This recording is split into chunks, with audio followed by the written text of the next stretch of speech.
Hi, everybody, and welcome back to the award-winning The Marketing Blender Show. I am Dacia Coffee, your host, and I'm super excited about our topic today, which is the best B2B campaign examples and inspiration for what you can do in your own business-to-business marketing.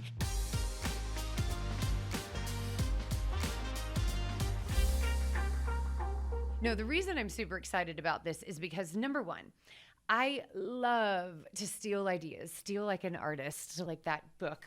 I love that book. And the other thing is that I really struggle with the lists that are out there, because if you've ever tried to Google this, it's the same couple campaigns over and over and over. And I'm just saying, if you have enough money to hire Matthew McConaughey, Jean-Claude Van Damme, or any other super famous person, well, us mere mortals cannot afford that kind of budget. So I am excited to actually build a list, and I'm going to walk you through where to find inspiration. We're going to give you very specific examples and how to deploy this type of thinking for maximum return on investment inside of your marketing. So, first of all, one of the things I want to make sure that you guys know is that I'm organizing it by where is the impact that it can have on your marketing, because not all B2B marketing campaigns are created equal, right? So for us marketing jargon people, there is top of the funnel or tofu marketing, and those are big brand campaigns. That's typically what you see in these lists. Now, they are oftentimes slow speed to revenue if that's where you're starting. But if you have multiple lead sources, they are massive amplifiers and they can really reach a larger market, but you have to be aware of that. Then of course, we've got middle of the funnel. So where you're really marketing to people that know you and you're converting at higher levels and turning interest into inquiry at volume and really amplifying in that area. Then of course, we've got BOFU, or bottom of the funnel, which is really lead generation. But then we're not going to stop there. There are really great B2B campaign examples that I've called in order for, to really talk about sales enablement as well as client engagement, even employee engagement, and a couple other bonuses that I'm going to throw in. So I've got 11 specific examples, some bonus content for you. And on top of that, I've got a quick FAQ that I get anytime I'm speaking about campaign types and campaign examples that we're going to go through. So, whew. All right, you ready? I am. I'm super excited. All right, number one is an oldie but a goodie. And actually, this company has the number one and number two spot. So these are not ranked. Again, I'm starting in top of the funnel, but the first and second one is GE. Now, yes, I did mention us mere mortals and our budgets, but what I love about these two campaigns I'm going to share with you from GE is that the inspiration is actually doable for companies of all size. So one of my favorite all-time B2B campaign examples is Mission Unimpossible Mission Innovation Challenge. And so what they did was they launched a scholarship opportunity for $100,000, because after all, they are GE, in order to test idioms. So think, you don't have a snowball's chance in hell, right? So can they use science and innovation to take a snowball into an extremely hot environment and protect it? And their winning entry was actually, you can't unring a bell. And a young person was able to present the idea that they could negate the sound under a famous, large, extremely loud bell. And the videos that they put behind it are amazing. Now, a couple of things that you can learn from this. Scholarships are way more affordable for you. Now think about $100,000. To you, it might sound like a lot, but it's a drop in the bucket for GE. So even, no matter what budget you are on, $1,000 scholarship, $5,000, $10,000, what are you capable of providing in integrity to a market that you really, really care about, and then align with your brand promise or your core values? Any of us can do this. And the cool thing about a scholarship is holy PR, Batman, because this is the kind of thing that people are interested, and they will share great social media, great public relation and media outreach. You can just get so much juice for this lemon if done with integrity, and then make sure you have amazing video to capture it on the back end and really have legs for days on this. So the links to all of these videos are going to be in the chat, but of course our fabulous Monica is sharing them with you as well. Now, GE's second campaign that I really, really love, it was called What Matters. And so this was an example of them taking beautiful imagery, truly resonant human experiences, and then tying it back to their products. So instead of the typical B2B, how we do what we do, our products and our specifications, our specifics, no. What transformation does your product or service represent? Because all the transformations, no matter whether you're in technology or an industrial environment or professional services, all of those transformations are for human beings with real lives, and that impacts. There's always this cascading domino effect. And so talking about that domino effect is so important. Even cooler, now when they did this campaign, expensive videography, big production budget, fine, it's GE. But welcome AI to the party where we now can do video like superstar level production with very low budgets, as long as you have a team member, or somebody that you trust that's really got this great eye, and as long as you've got a great story. So I absolutely love the what matters component of this, because we all have this what matters aspect to our business. So it's not a one for one, but you'll see what I mean when we go. Okay, the third one up is from Toast, which is a restaurant technology company.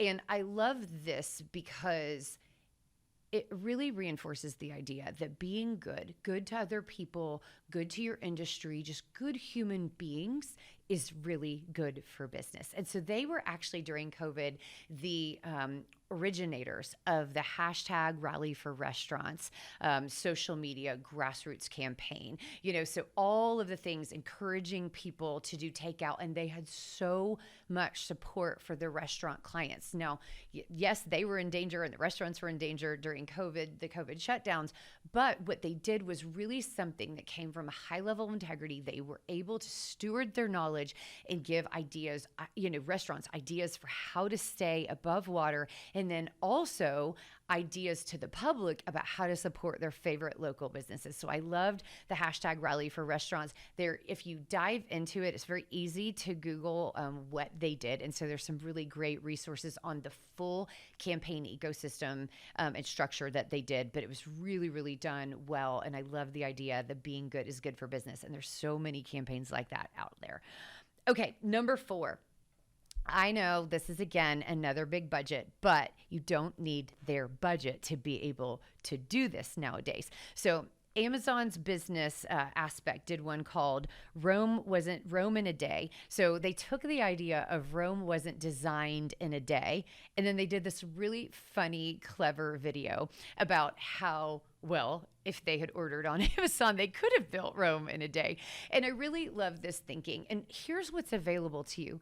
Cleverness, creativity, and it's a thought. It's basically about capturing the through line.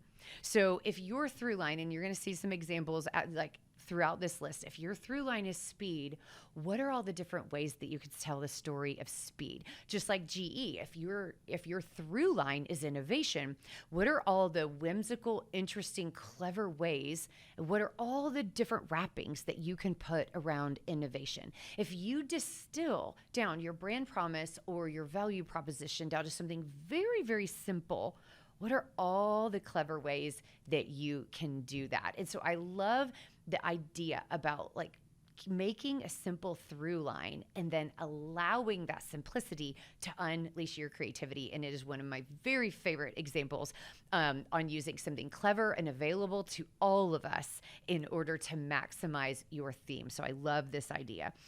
Okay. And then the 5th one that we've got in this top of the funnel kind of branding, visibility, reach is actually from Shutterstock. So I don't know how many of you guys remember the completely disastrous fire event that was on, was supposed to be this big elusive, amazing, mysterious event out on a private island, and it was an absolute flop. Now, the promotion and marketing of the fire event was ridiculous. Beautiful models, like these underwater images, tropical environment. I mean, yachts, crazy. And Shutterstock took a pop culture component through all of their beautiful stock imagery and basically did almost the exact same campaign for this much money. Okay, 2 lessons here. You can do the same thing, right? You can take inspiration from big budgets and then use the tools that are available to you as long as you've got a storyline. That's lesson number 1. Lesson number 2, pop culture is also available to B2B companies. I know it's crazy thinking, but guess what? Your humans live in this pop culture world too. And whether you go back pop culture 1980s because maybe you've got Gen Xers in your buyer personas, or whether you're doing pop culture today, because guess what? Even parents know some of the pop culture that their teenagers and their college students are engaging in. You can pull that in and have a little bit of fun, whether it's from your agency or whether it's your in-house team. Pop culture is also available to you. And so spoofs, humor, all of this stuff. I really love this one. It was just very timely. It was low budget. It was fast. And they just got so much squeeze out of this lemon. So I love that. Okay, so those are the examples from top of the funnel B2B campaigns. Now I'm going to start shifting into getting closer to lead generation. So now we're talking middle of the funnel. So really marketing deployment to people that kind of know you, know of you, or considering you. So on number 6, we actually have one of our clients' campaigns, and it's Ameritech's Pipe and Products Stand Strong campaign. Now, this industry looks very similar from company to company, right? They have specified products in an industrial space, and there are very specific requirements and quality levels that they have to commit to for their clients. So how do you differentiate in that? Well, for this company, their culture and their vision, their innovation, their attitude, their perspective is really what's different about them. But how do you communicate that? And so this campaign really created a metaphor for them standing above and towering over and almost being, the guardians of all things integrity in their environment, in their company, and in their industry. And so we really captured visually something that was important and true about them, but that's actually on the inside. And then we've had legs on this for years. I think the original one was shot back in 2018. And ever since then, it has shown up in different environments, in videos, in social media campaigns, in employer branding. We've used interviews with their employees asking what did they stand strong for and them putting their personal take on it. And it was because it was authentic. And so we were able to use simplicity and a visual narrative. And then we've been able to run that in extreme consistency, hello, Chick-fil-A cows, for a very long time. And that is also available to you simply by harnessing what is the most authentic and most resonant thing about your company. And then how do we create a visual through line that we can keep going in many, many different environments? So that is Ameritech's. The next middle of the funnel campaign example that we've got is actually from Ozinga. And what I love is they, instead of using too many words, decided to double down on their imagery. If you click on their website and on their social media, everything is spectacularly beautiful. And think, it's an industrial environment, right? And so they're really using that dazzling visual narrative.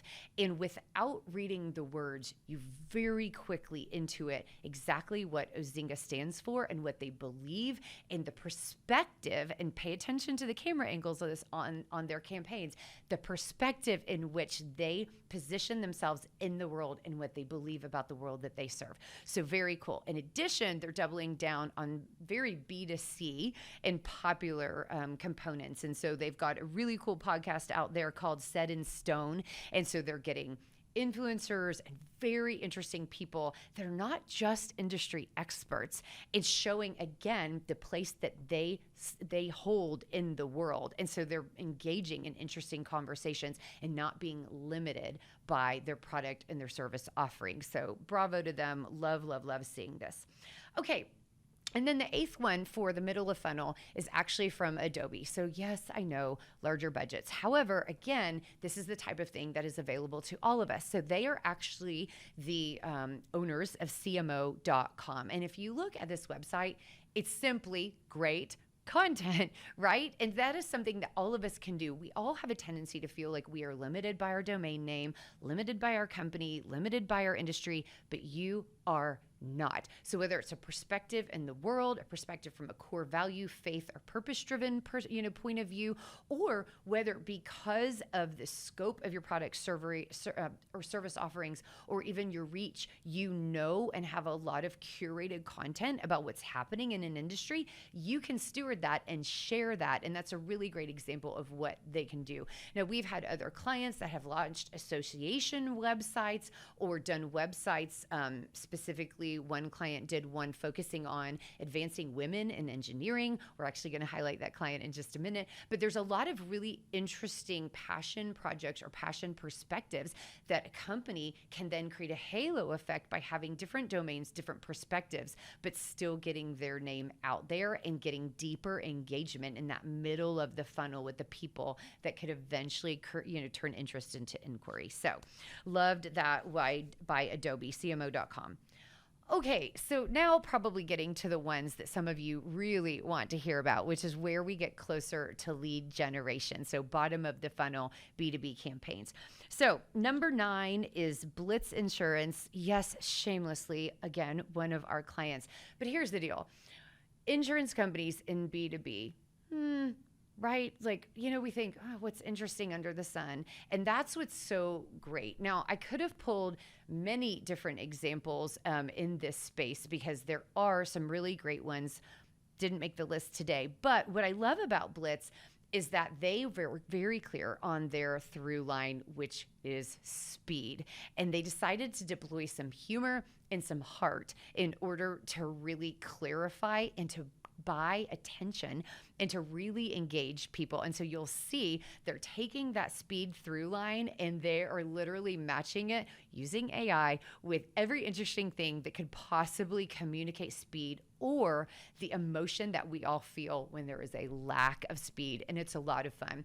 We have deployed GIFs in their emails and a lot of visual narrative. And these are not super expensive. Now they take creativity, they take the human heart, they take humor or emotion and a willingness to be bold in the face of an overly professionalized environment. And it really works because it's a massive amplifier to everything that they were doing. And well, I'm not allowed to share the results with you. Let's just say it's working. And of course, there is a whole campaign scenario, including webinars and outreach behind that, but it makes them really magnetic to the market and makes people really say, you know what, I do want to pay attention to what they're saying and what they're doing. I get it because they understand the value proposition faster. Okay, and then number 10 is from another client of ours that we graduated years ago. They're doing fantastic. We helped them with a U.S. entry strategy, and it's Edom America. And so they serve engineers in the manufacturing field, and they have a couple different ones. So they were the ones I was talking about, had done a really wonderful passion project about advancing women in engineers. But that's not the one that's on the list. The one that did make it was really their account-based marketing outreach, and they were willing to have fun with that engineering mind. And so this was a sales enablement tool where they were trying to reach very specific and smaller volume groups of enterprise clients and start to build those relationships and deploy their sales team. And they were able to really use a lot of different mechanics, right? So in addition to the cold outreach and the social selling that they were doing, we were deploying clever things, from video messages to unique ways that you could use their products and unleash your creativity and have some fun in order to do basically a product demo is what we were doing. And then of course there were explainers and webinars and how-tos and all of the ecosystem that you need for a technical product on the back end. But we were able to grab attention and win the war on attention. And then later on, as that campaign matured, they did end up doing regional road shows in order to do hands-on. So they already had engagement with the market. And then when those road shows went around, there was a high level of engagement and the ability to create really unique meetings and experiences. So experiential marketing in B2B, what? That's available to you? Yes, yes, it is. And it works really, really well because it's memorable. And these are the kind of things that people will even go home and be like, babe, you're not going to believe what I got in the mail today. Or babe, you're not going to believe what I saw at work. That's great marketing when they even want to talk about it at home. So really, really fun. Loved Edom America's just point of view and their willingness to do what it took to serve the people and to get those meetings so that they could be really great over here. Okay. And then number 11, the final one before the bonus content that we've got on the list is Ameritex again. But it was because they engaged with technology so early. And so they actually had both a virtual reality and an augmented reality experiences where people could do tours, they could understand the differences in how to install their product versus other ones. And then this was backed by digital marketing. And so it wasn't a one and done, but we were able to deploy experiential marketing in their tours or in local offices, or use that content in digital marketing in order to reach a really niche technical market by deploying technology and giving people something additional to talk about. So love that forward thinking. And I think so frequently we just push different types of campaign, like experiential marketing campaigns, over to the side and say, oh, that's a business to consumer or that type of thing. So for fun, if you've never heard of experiential marketing, look up those campaigns. So you'll see almost all business to consumer. However, might get your creative juices flowing, especially when matched with some of these campaign examples. Okay. So while I don't have specific visual examples to show you, because if I showed you, I might have to kill you. So some things need to stay behind closed doors and under wraps because they are proprietary things that we built for our clients. I do want to give you guys a couple additional places to point to.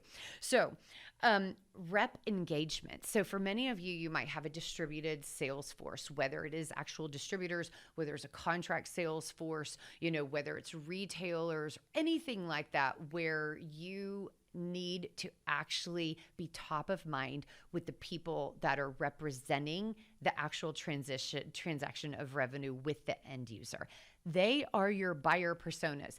Launch campaigns that keep you top of mind with them. Give them sales tools, keep them up to date, be clever, have fun. You are in partnership with them, not just business relationship. So really make sure that you're doing things that help make them successful, which in turn obviously makes you successful. So I love the idea of a rep in the box type of campaign. So take that as you will. Again, I can't show you examples of this, but they are really, really effective when done consistently and with a lot of heart and humor. The next one that I have are client engagement tools. So there is a point where it is not just about net new business. It's about how much your brokers or reps or clients or end users use your product so that we do have that virtuous cycle of scalability, right? And so think, depending on your environment, portals, tools, webinars, VIP events, all sorts of things, private communities, private chats, private trainings, private things that you can deploy as complete and total value adds. How can you deploy delight, whether it's through education or whether it is just simply through doing life together and being human together and them liking you and wanting to be a part of that culture and you expanding that culture beyond the walls of your team members? What could you do to actually create deeper engagement? So a couple of different ideas for you there. And then the final B2B campaign examples that I want you to look up are the course creators. Good Lord, if you are anywhere on social media and you are anywhere in business, you have seen someone being like, I'll teach you how to be an amazing Instagram superstar, or how to hack, viral TikTok videos, or how to become an entrepreneur, or. I mean, good Lord, whether it's how to do better iPhone videos, we've all seen these course creators that took their mastery and are now teaching you about it. Some of these courses are great, but I'm not here to pimp out courses to you. What I'm here to do is to teach you to look at them as amazing B2B campaign examples, because these people have to have highly, highly resonant B2B campaigns at scale in order to attract volume and then convert at deepening attrition rates, right? And they are very good at it.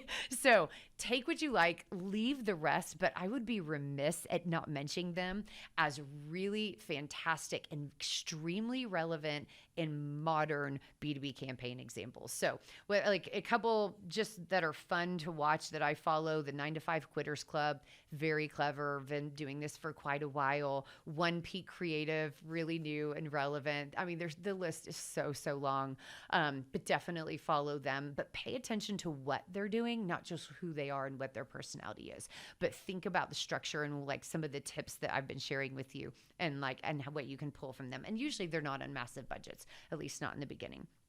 Okay, final couple things. Don't forget employer branding. This is so important. So first of all, any company that starts to hit scale is going to predictably hit a point where either people are going to try to poach your team, or you are going to need to hire at a much faster volume. And you've got to be able to communicate your amazingness in the market. This is a fantastic opportunity to be creative, to be heart and purpose forward, and to be really human. The crazy cool thing about employer branding is it's really great to communicate this through social media. And guess what? It creates a halo effect to your paying customer base as well. And great employer brands have a tendency to make customers and prospects believe you more, understand you better, and create loyalty that wasn't available to you before, because they see that you treat humans really well, and people love to vote with their money for good companies. And so employer branding, all of these campaign examples can be deployed on that side, or if you feel like you're in an environment where maybe the full range of human emotions is not available to you. I wildly disagree with this, but some companies are a little more buttoned up and careful than others. If you feel like you're not allowed because of your brand to do that, the employer brand is the place where you can add a little layer of informality for massive impact on both revenue as well as resilience long-term, because you're building an amazing team. Okay. Whew. So many good examples. You guys, first and foremost, before I go through the final list of questions, I want to see your examples. I know there are so many others, and I promise you I'm going to go to bed tonight and I'm going to be waking up going, oh my God, I thought of another one. And if I do, I am personally going to get in the comments and be like, forgot another one. Here's another one. Here's another one. Like, even right now, they're popping around in my brain, but Monica's giving me the, hey, shut it down. This is going too long signal. So I will also be posting these in the comments, but I would love to hear your examples, especially if it's your work or your company. Show the world how smart and cool you guys are. You deserve it. You've worked hard on that. So final couple things. I went through campaign examples, but there are frequently asked questions when it comes to marketing campaigns that I do want to dive through. Now, there are deep dives on most of these, and so just look through our video list and you'll be able to find deeper dives, but I want to kind of give you the Cliff Notes version on our FAQs that we get behind the scenes a lot of times. So, is B2B marketing worth it? Yes, and yes. When we think about B2B marketing, we think about return on investment. B2B marketing is about pipeline management. And guess what? In the modern era, it is very difficult to build pipeline without marketing. Old school sales is simply not working. Do I think belly-to-belly selling is dying? No. I think humans like humans, and I do think complex selling environments require somebody amazing and talented subject matter expert that is influential and trustworthy and with high integrity. It takes a human to close those kind of deals, but it doesn't take a human, except behind the scenes on a marketing team, to fill up a pipeline that will build long-term resilience, because marketing is supposed to help you fill your pipeline this quarter and next quarter and next year and for the next 5 years. And sales can't do that. Marketing can. Okay, is LinkedIn good for B2B marketing? Yes. And there is no set it and forget it. There are times in the past 3 years where LinkedIn has been astonishingly amazing. And then there are times where it's gone quiet and flat, depending on like where the buyers are going. We've seen LinkedIn at different times be an amplifier for lead generation sources in other places, where when we turned it off, it hurt all the lead sources, although it wasn't a lead gen. We've also seen it been tip of the spear lead generation. We've seen it really well, like work really well for social selling.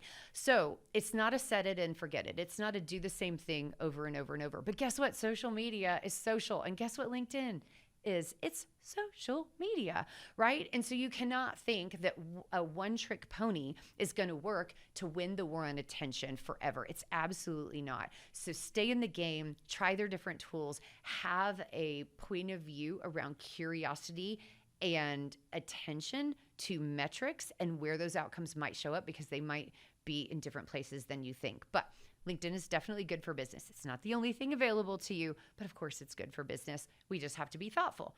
The one caveat is, if your target market is not in LinkedIn, I give you permission to not be on LinkedIn. Because guess what? They're not there. So why bother? Don't waste your time. Don't care if other people are on LinkedIn. If your buyers are not there, don't. Now, if your potential team members are there, now there's your employer brand. Again, think stakeholders, not just narrowly, but a couple different answers.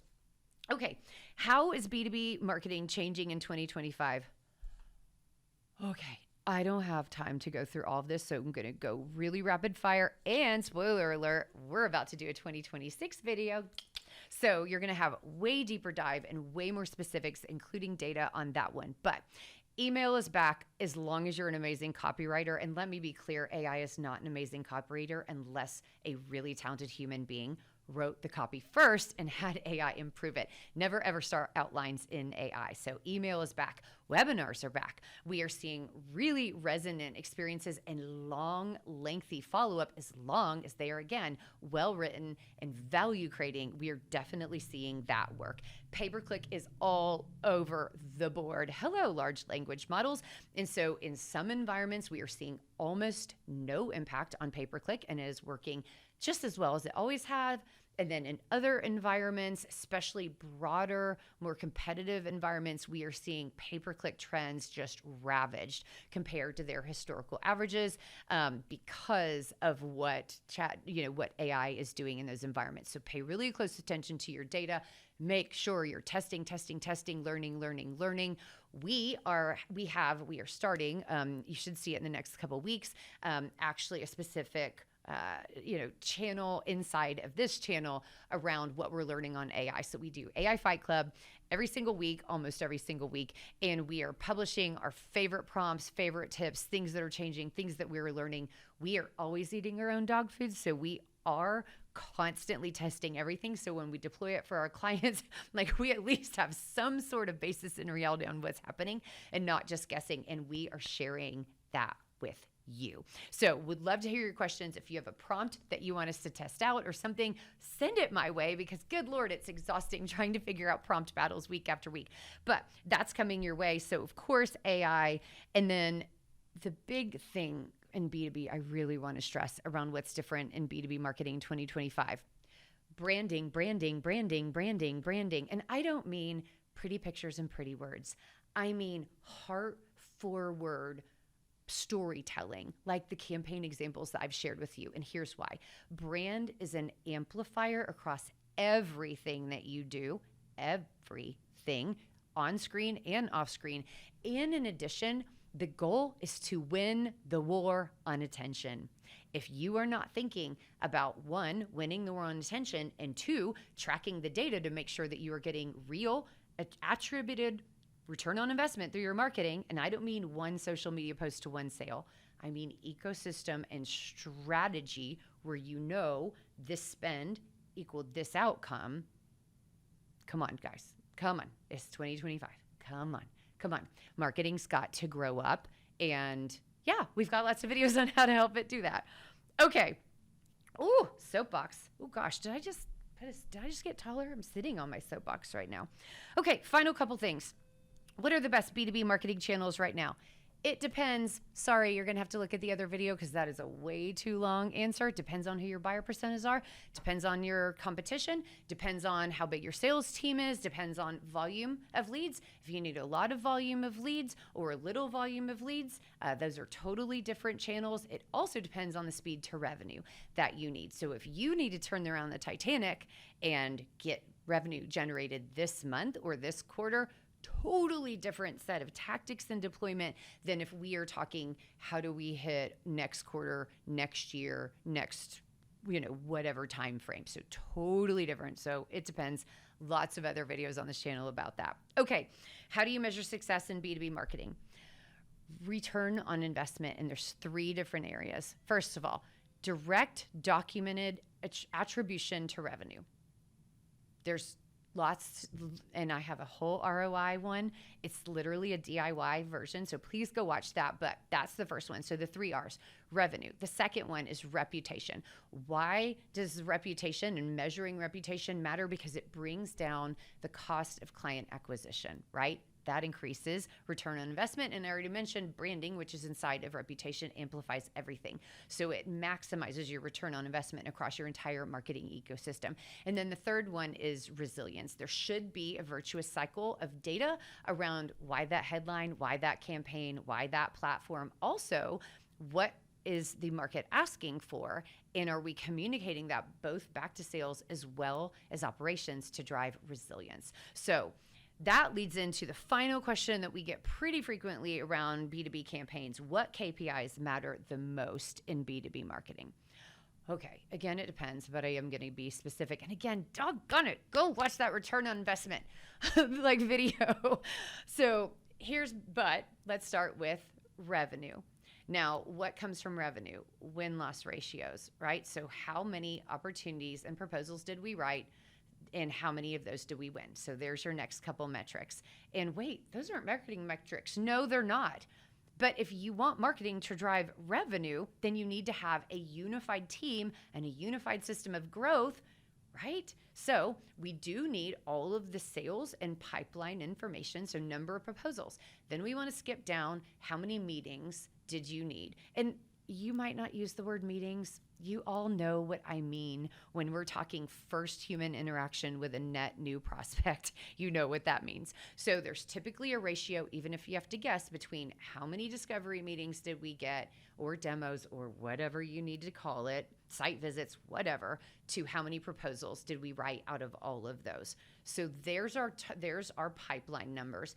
And then under that is your lead generation. So the thing that I want you first tracking is how many lead sources do you have in order to drive to those discovery meetings. And so then we can delineate the different lead sources because the metrics look different. But I want number of lead sources. I want you to know the definition of a conversion and the definition of the handoff between marketing and sales.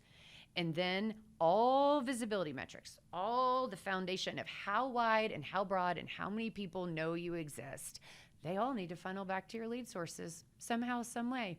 Maybe a year from now, maybe a day from now, but everything funnels back into those lead sources, and those lead sources fill your pipeline. So there really are only half a dozen for most companies core leading indicators, as long as you've untangled the spaghetti around what markets are we serving, what is the sales pipeline in the handoff, and how do we know we're reaching the right market, the quality leads, and the buyer behaviors that they're doing during that research phase before they decide to actually have a human engagement. So, I probably went slower than I needed to, but you guys ask hard questions. So sometimes these are not simple yes and no answers, but I love it. I love it. Thank you guys so, so much. It is such an honor that over 10,000 of you subscribe and watch and track with us. I love when I get DMs from you guys and when you comment. So keep it up and hit that subscribe button. Like, you know you want to. If you haven't already, tell your friends, tell your mom. We'll take it, right? But thank you so, so much. Side note, you'll be seeing special guests coming up soon. So if you have somebody that you would love to see on this show, or that you think you would like to nominate to be on this show, bring it on. We love conversation, and we're here to help you prosper, because we believe in a business world full of meaning, connection, and prosperity on the individual level and on the organizational level. We have to do that together. So thank you guys so much. I'll see you next week. Onward and upward.